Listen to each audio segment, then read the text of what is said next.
नमस्कार, जय हिंद, वंदे मातरम। दोस्तों, स्वागत करता हूं आप सभी का आपके अपने प्यारे से चैनल यशस्वी योद्धा पर। दोस्तों, आज की वीडियो में हम लोग फिर से देखने जा रहे हैं एसएससी जीडी के बहुत ही ज़्यादा महत्वपूर्ण प्रश्न, जो कि पिछली बार पूछे गए प्रश्न हैं, जो कि आप लोगों की परीक्षाओं के दृष्टिकोण से बहुत ही ज़्यादा महत्वपूर्ण हैं। तो दोस्तों, अभी तक आप लोगों ने हमारे चैनल को सब्सक्राइब नहीं किया है तो कर लीजिए, आपको बेनिफिट मिलता रहेगा। तो चलिए दोस्तों, आज की वीडियो को शुरू करते हैं। आज की वीडियो में हम 40 प्रश्नों को रखे हैं और देखते हैं आप लोग इनमें से कितने प्रश्नों का जवाब दे पाते हैं। अगर आपने 20 का जवाब दे दिया तो आप कमेंट सेक्शन में लिख दीजिएगा 20 प्लस। जितने का आप आंसर देंगे आप लोग कमेंट बॉक्स में जरूर बताइए, इससे हमको मोटिवेशन मिलता है। आपका पहला प्रश्न है दोस्तों कि कांचीपुरम भारत के किस राज्य में स्थित है। तो दोस्तों याद रखिएगा, जो कांचीपुरम भारत के किस राज्य में स्थित है, तमिलनाडु राज्य में स्थित है। अगर प्रश्न में आ जाए कि कांचीपुरम भारत के किस राज्य में स्थित है तो याद रखिएगा तमिलनाडु में स्थित है। अब आप दूसरा नंबर का प्रश्न है कि सवाना घास का मैदान कहाँ पर पाया जाता है। तो दोस्तों ये बहुत ही ज्यादा महत्वपूर्ण है प्रश्न और बहुत बार परीक्षाओं में आया हुआ है। तो याद रखिएगा दोस्तों, इसका राइट आंसर हो जाएगा अफ्रीका, ऑप्शन नंबर सी वाला सही हो जाएगा। आपका 3 नंबर का प्रश्न कह रहा है मेरे दोस्त कि अशोक का संबंध किस राजवंश से है। तो जो अशोक थे दोस्त, इनका संबंध किस राजवंश से है। तो दोस्तों याद रखिएगा, इनका राजवंश मौर्य वंश है, ऑप्शन नंबर सी वाला सही होगा। अब हम लोग चलते हैं अपने अगले प्रश्न की ओर दोस्तों। और अभी तक आप लोगों ने हमारे टेलीग्राम को नहीं ज्वाइन किया है तो लिंक डिस्क्रिप्शन बॉक्स में दिया गया है, जाइए और जाकर ज्वाइन करिए। बहुत सारे स्टूडेंट ने अभी तक ज्वाइन कर लिया है।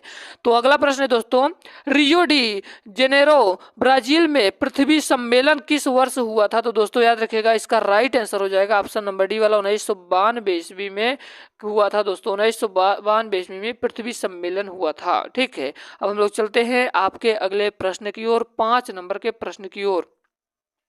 आपका अगला प्रश्न है कि बीसीजी का टीका किस रोग के बचाव के लिए होता है। तो जो बीसीजी का टीका होता है तो मेरे दोस्त याद रखिएगा, ये टीबी के बचाव के लिए होता है। जो टीबी नहीं होता दोस्तों, इसके लिए बीसीजी टीके का प्रयोग किया जाता है। अब हम लोग चलते हैं अपने 6वें नंबर के प्रश्न की ओर। क्या मैं बहुत तेजी से तो नहीं पढ़ा रहा हूँ, आप लोग कमेंट बॉक्स में जरूर बताइएगा ताकि हम अपनी अगली वीडियो में आप लोगों के लिए एकदम धीमे धीमे पढ़ाएं। आपका अगला प्रश्न है कि पंडित रविशंकर किस वाद्य यंत्र से संबंधित है। तो याद रखिएगा, जो पंडित रविशंकर जी है ये सितार से संबंधित हैं दोस्तों। किससे? सितार से संबंधित है, ऑप्शन नंबर बी वाला सही होगा।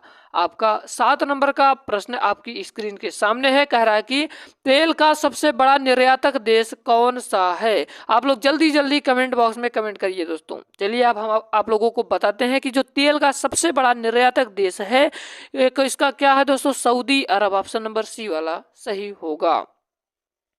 आपका 8 नंबर का प्रश्न है कि पास्कल किसका मात्रक है। तो पास्कल जो है दोस्तों ये किसका मात्रक है, बड़ा इंपॉर्टेंट प्रश्न है। तो दोस्तों याद रखिएगा, ये दाब का मात्रक है। दाब का मात्रक याद रखिएगा पास्कल होता है, ऑप्शन नंबर बी वाला सही होगा। आपका 9 नंबर का प्रश्न कह रहा है कि दोस्तों भारत के चौथे राष्ट्रपति कौन थे। बहुत ही ज्यादा महत्वपूर्ण प्रश्न है। तो दोस्तों भारत के चौथे राष्ट्रपति कौन थे, बीबी गिरी। और दोस्तों आप लोगों को बता दूं कि राष्ट्रपति का टॉपिक जो कि बहुत ही ज्यादा महत्वपूर्ण है, जो कि संविधान के भाग दोस्तों भाग 5 से रिलेट करता है, जो कि ये बहुत ही ज्यादा महत्वपूर्ण टॉपिक है। इससे आपको संविधान में प्रश्न बनते हैं। तो दोस्तों एक वीडियो बहुत जल्द हम लोग लाएंगे, जो कि ट्रिकी वीडियो होगा। आप जल्द सेकंडों में आप लोग दोस्तों राष्ट्रपति को याद कर लेंगे। आपका अगला प्रश्न है दोस्तों, ये क्या कह रहा है, भारत के चौथे राष्ट्रपति कौन थे। तो दोस्तों याद रखिएगा, इसका राइट आंसर वीवी गिरी होंगे। आपका 10 नंबर का प्रश्न है, 10 नंबर का प्रश्न कह रहा है कि विश्व दूर संचार दिवस मनाई जाती है। तो विश्व दूर संचार दिवस मनाई जाती है तो दोस्तों 17 मई को मनाई जाती है। क्या मनाई जाती है, विश्व दूर संचार दिवस, ऑप्शन नंबर डी वाला सही होगा। आपका 11 नंबर का प्रश्न है मेरे दोस्तों, कह रहा है कि राष्ट्रीय हड़प नीति किससे संबंधित है। तो राष्ट्रीय हड़प नीति किससे संबंधित है। तो दोस्तों याद रखिएगा, लॉर्ड डलहौजी से संबंधित है। आपका अगला प्रश्न है, 12 नंबर का प्रश्न है कि निम्नलिखित में से शिक्षा और संस्कृति के कार्य करने वाली संस्था कौन सी है। तो दोस्तों याद रखिएगा, इसका राइट आंसर हो जाएगा ऑप्शन नंबर सी वाला यूनेस्को। याद रखिएगा, इसकी स्थापना दोस्तों 1945 ईस्वी में हुआ था। ठीक है। अब हम लोग चलते हैं अपने 13 नंबर के प्रश्न की ओर। 13 नंबर का प्रश्न कह रहा है कि गांधी जी ने अहमदाबाद के निकट साबरमती आश्रम की स्थापना कब की थी?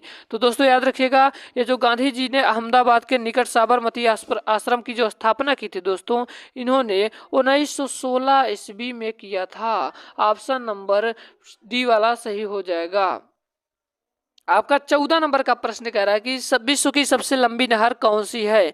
तो दोस्तों याद रखिएगा, विश्व की सबसे लंबी नहर कौन सी है? तो याद रखिएगा, इसका राइट आंसर हो जाएगा ऑप्शन नंबर बी वाला, स्वेज नहर। और आप लोगों के बहुत दिनों से कमेंट आ रहे हैं कि मैथ मैथ मैथ, तो दोस्तों आप सभी को बता दूं कि अगर आप लोगों को मैथ स्पेशली पढ़ना है तो जाइए आर्ट्स अकेडमी के यूट्यूब चैनल पर, आप लोग पढ़ सकते हैं। हम लिंक दे रहे हैं डिस्क्रिप्शन में, पूरा प्लेलिस्ट बना है, आप लोग जाकर जरूर पढ़िएगा। वहाँ पर हर एक टॉपिक अरविंद सर के द्वारा बहुत ही बेहतरीन ढंग से पढ़ाया जा रहा है। हम लोग चलते हैं अपने अगले प्रश्न की ओर। आपका अगला प्रश्न है 15 नंबर का प्रश्न है कि डीपीडी का टीका किस रोग के बचाव के लिए दिया जाता है? तो दोस्तों याद रखिएगा, इसका राइट आंसर हो जाएगा ऑप्शन नंबर सी वाला। कौन सा सी वाला? क्योंकि डिप्थीरिया और टिटनेस दोनों आता है, इसका मतलब राइट आंसर हो जाएगा ऑप्शन नंबर सी वाला। अब हम लोग चलते हैं अपने 16 नंबर के प्रश्न की ओर। आपका 16 नंबर का प्रश्न कह रहा है कि शिवाजी का राज्याभिषेक 16 जून सन 1674 ईस्वी को किसके द्वारा किया गया था? तो दोस्तों याद रखिएगा, ये किसके द्वारा किया गया था? तो गंगा भट्ट के द्वारा किया गया था। बहुत बार परीक्षाओं में आया हुआ प्रश्न है। आपका 17 नंबर का प्रश्न कह रहा है कि अशोक का उत्तराधिकार कौन बना? तो दोस्तों याद रखिएगा, अशोक का उत्तराधिकार कौन बना? तो याद रखिएगा, इसका राइट आंसर हो जाएगा कुणाल बना। ऑप्शन नंबर ए वाला सही होगा। अब हम लोग चल रहे हैं अपने अगले प्रश्न की ओर। दोस्तों आपका अगला प्रश्न है कि विश्व का प्रथम अंतरिक्ष पर्यटक है? तो दोस्तों याद रखिएगा, इसका राइट आंसर हो जाएगा ऑप्शन नंबर बी वाला, डेनिस टीटो। आपका 19 नंबर का प्रश्न है कि स्पीटल शब्द किस खेल से संबंधित है? तो दोस्तों याद रखिएगा, इसका राइट आंसर हो जाएगा हार्स रेसिंग से संबंधित है। अब हम लोग चलते हैं अपने 20 नंबर के प्रश्न की ओर। आपका अगला प्रश्न है जो कि बहुत ही ज्यादा महत्वपूर्ण है, कलिंग का युद्ध कब हुआ था? तो दोस्तों याद रखिएगा, जो कलिंग का युद्ध है 261 ईसा पूर्व में हुआ था। ऑप्शन नंबर ए वाला सही होगा। आपका 21 नंबर का प्रश्न आपकी स्क्रीन के सामने है। मेरे दोस्त कह रहा है कि संसार का सबसे ऊंचा झील टीटी काका किस पर्वतमाला पर स्थित है? तो दोस्तों याद रखिएगा, इसका राइट आंसर हो जाएगा ऑप्शन नंबर सी वाला, एंडीज पर्वत। हम लोग चलते हैं अपने 22 नंबर के प्रश्न की ओर। दोस्तों आपका 22 नंबर का प्रश्न है कि केरल राज्य का उच्च न्यायालय कहाँ स्थित है? तो दोस्तों याद रखिएगा, केरल राज्य का जो उच्च न्यायालय है एर्नाकुलम में स्थित है। ऑप्शन नंबर बी वाला सही हो जाएगा। अब हम लोग चलते हैं आपके अगले 23 नंबर के प्रश्न की ओर। कह रहा है कि राष्ट्रीय युवा दिवस किस दिन मनाया जाता है? तो दोस्तों याद रखिएगा, जो राष्ट्रीय युवा दिवस है ये कब मनाया जाता है? तो दोस्तों याद रखिएगा, ये 12 मार्च के दिन मनाया जाता है। ऑप्शन नंबर ए वाला सही होगा। हम लोग चलते हैं अपने 24 नंबर के प्रश्न की ओर। बहुत जल्द आ रही है रेलवे की बम्पर वैकेंसी, तो रेलवे के लिए तैयार रहिएगा, हम लोग साइंस की वीडियोज को लेकर आएंगे। ठीक है, आपका 24 नंबर का प्रश्न है कि लेब्राडोर किस प्रकार की जलधारा है? तो दोस्तों याद रखिएगा, इसका राइट आंसर हो जाएगा ऑप्शन नंबर ए वाला, ठंडी जलधारा है। ऑप्शन नंबर ए वाला सही होगा। आपका 25 नंबर का प्रश्न है कि चीन का राष्ट्रीय खेल क्या है? तो चीन का जो राष्ट्रीय खेल है मेरे दोस्त याद रखिएगा, टेबल टेनिस है। ऑप्शन नंबर सी वाला सही होगा। आपका 26 नंबर का प्रश्न कह रहा है कि लिम्बाराम का संबंध किस खेल से है? तो दोस्तों याद रखिएगा, ये तीरंदाजी से है, तीरंदाजी से। ऑप्शन नंबर डी वाला सही होगा। अब हम लोग चलते हैं अपने 27 नंबर के प्रश्न की ओर। कह रहा है कि स्वराज पार्टी की स्थापना कब की गई? तो दोस्तों याद रखिएगा, स्वराज पार्टी की जो स्थापना है दोस्तों, ये 1922 ईस्वी में किया गया। ऑप्शन नंबर बी वाला सही होगा। आपका 28 नंबर का प्रश्न कह रहा है कि महात्मा गांधी को केसर ए हिंद की उपाधि किसने प्रदान किया? तो दोस्तों याद रखिएगा, इसको किसने प्रदान किया? केसर ए हिंद किसको? महात्मा गांधी को लॉर्ड रिपन ने प्रदान किया। ऑप्शन नंबर बी वाला सही होगा। तो दोस्तों याद रखिएगा, आज का 29 नंबर का प्रश्न है कि धूप चश्मा के लेंस किस कांच का प्रयोग की होता है? तो जो धूप चश्मा के लेंस किस कांच का प्रयोग होता है? तो दोस्तों याद रखिएगा, इसका राइट आंसर हो जाएगा क्रूकस कांच का प्रयोग होता है। ऑप्शन नंबर डी वाला सही होगा।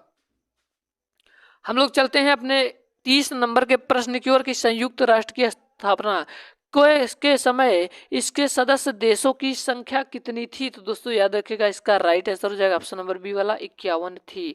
हम लोग चलते हैं अपने 31 नंबर के प्रश्न की ओर। कह रहा है कि ट्रेकोमा रोग मानव शरीर के किस अंग को प्रभावित करता है? तो दोस्तों याद रखिएगा, इसका राइट आंसर हो जाएगा ऑप्शन नंबर डी वाला, आंख को प्रभावित करता है ये रोग। ठीक है, आपका 32 नंबर का प्रश्न है। कह रहा है कि परिवार नियोजन कार्यक्रम कब से लागू हुआ है? तो परिवार नियोजन कार्यक्रम कब से लागू हुआ? तो दोस्तों याद रखिएगा, इसका राइट आंसर हो जाएगा 1952 ईस्वी से परिवार नियोजन कार्यक्रम लागू हुआ है। ऑप्शन नंबर सी वाला सही होगा। आपका 33 नंबर का प्रश्न आपकी स्क्रीन के सामने है। कह रहा है कि लॉर्ड डलहौजी ने हड़प नीति का प्रतिपादन कब किया था? तो दोस्तों याद रखिएगा, इसका राइट आंसर हो जाएगा ऑप्शन नंबर बी वाला, 1856 ईस्वी में। हम लोग चलते हैं अपने 34 नंबर के प्रश्न की ओर। कह रहा कि एलिस इन वंडरलैंड किसकी रचना है? तो दोस्तों याद रखिएगा, ये किसकी रचना है? कि लेविस कार्रोल की रचना है। ऑप्शन नंबर ए वाला सही होगा। आपका अगला प्रश्न है, आज का प्रश्न है कि पटना स्थित गोल घर का निर्माण किस वर्ष हुआ? तो दोस्तों याद रखिएगा, इसका राइट आंसर हो जाएगा ऑप्शन नंबर डी वाला, 1786 ईस्वी में हुआ। आपका अगला प्रश्न 36 नंबर का प्रश्न है कि विंबलडन ट्रॉफी का संबंध किस खेल से संबंधित है? तो दोस्तों याद रखिएगा, इसका राइट आंसर हो जाएगा टेनिस से संबंधित है, जो कि आप लोगों के परीक्षाओं के दृष्टिकोण से बहुत ही ज्यादा महत्वपूर्ण प्रश्न है। 37 नंबर का प्रश्न कह रहा है कि अमेरिका में चाय पार्टी के नायक कौन थे? तो दोस्तों याद रखिएगा, इसका राइट आंसर हो जाएगा सैमुअल एडम्स थे। हम लोग चलते हैं अपने 38 नंबर के प्रश्न की ओर। दोस्तों 40 ही प्रश्न करवाएंगे आज, लेकिन कल से आप लोगों को लिए 50-50 क्वेश्चन का प्रैक्टिस करवाएंगे। छोटी माता की रोग के लिए किसका टीका लगाया जाता है? तो दोस्तों याद रखिएगा, जो छोटी माता होती हैं, जो छोटे छोटे दाने हो जाते हैं, याद रखिए रेड रेड कलर के हो जाते हैं, पूरे शरीर में हो जाते हैं दोस्तों। तो जो छोटी माता की रोग के लिए किसका टीका लगाया जाता है? तो दोस्तों याद रखिएगा, किसका टीका? रूबेला वैक्सीन का प्रयोग किया जाता है। ऑप्शन नंबर डी वाला सही होगा। आपका 39 नंबर का प्रश्न है कि प्लिंट कांच का प्रयोग किस में किया जाता है? तो दोस्तों याद रखिएगा, इसका राइट आंसर हो जाएगा ऑप्शन नंबर वाला, कैमरा। हम लोग चलते हैं अपने 40 नंबर के प्रश्न को, जो कि आज का लास्ट प्रश्न है दोस्तों। कह रहा है कि ट्यूबलाइट बनाने में किस कांच का प्रयोग किया जाता है? तो दोस्तों याद रखिएगा, इसका राइट आंसर हो जाएगा ऑप्शन नंबर सी वाला, सोडा कांच का। उम्मीद करता हूं आज की वीडियो पसंद आए होगी। अगर आपको पसंद आए तो वीडियो को लाइक करना, चैनल पर ना तो जरूर सब्सक्राइब करना, और ऐसे इंटरेस्टिंग वीडियो के लिए हमारे यूट्यूब चैनल को जरूर सब्सक्राइब कर लेना। जय हिंद, वंदे मातरम।